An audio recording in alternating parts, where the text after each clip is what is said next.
I think art is an essential part of having a good quality of life. I feel really fortunate having grown up in Ellensburg because not only did we have a great art gallery and a community of local artists, but we had a university.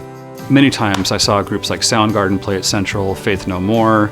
We were lucky enough to have Nirvana play right downtown in the building that's adjacent to our library, a place called Hal Home Center, where the Screaming Trees played all the time. We put on our own shows there. I started playing drums with the Screaming Trees my freshman year in high school and continued playing with them until my early 20s. I was also still playing drums in a band called Truly. I eventually left Truly and joined Nico Case's touring band, Nico Case and her boyfriends, for a few years. The Dusty 45s, was their drummer for a couple of years. Brandy Carlisle's first Sony release, my own solo project.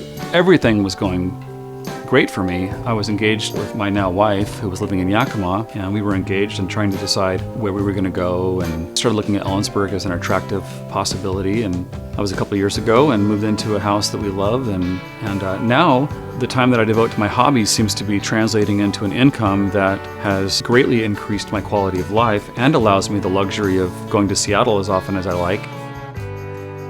After closing Rodeo Records, which was a record shop I owned in Ellensburg for 13 years, I continued to find places to conduct little pop-up shops and things like that where I could still unload different treasures I'd collected. A couple of years ago, I stopped at the Thorpe Antique Mall on the way into town and discovered that their antique area had really blossomed into a very impressive antique mall. A lot of the records and a lot of the memorabilia that I used to showcase at Rodeo Records had been in storage for 10 years. So I approached them about renting a little space there, and now I have this incredible outlet that's become an essential part of my income, and it's also just happens to be my favorite way to spend time.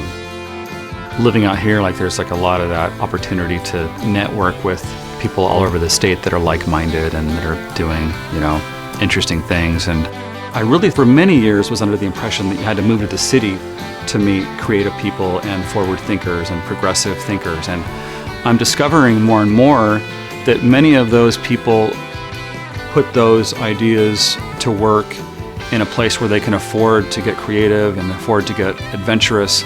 And it's just been incredible to see the progress. It's unlike any place else in the world.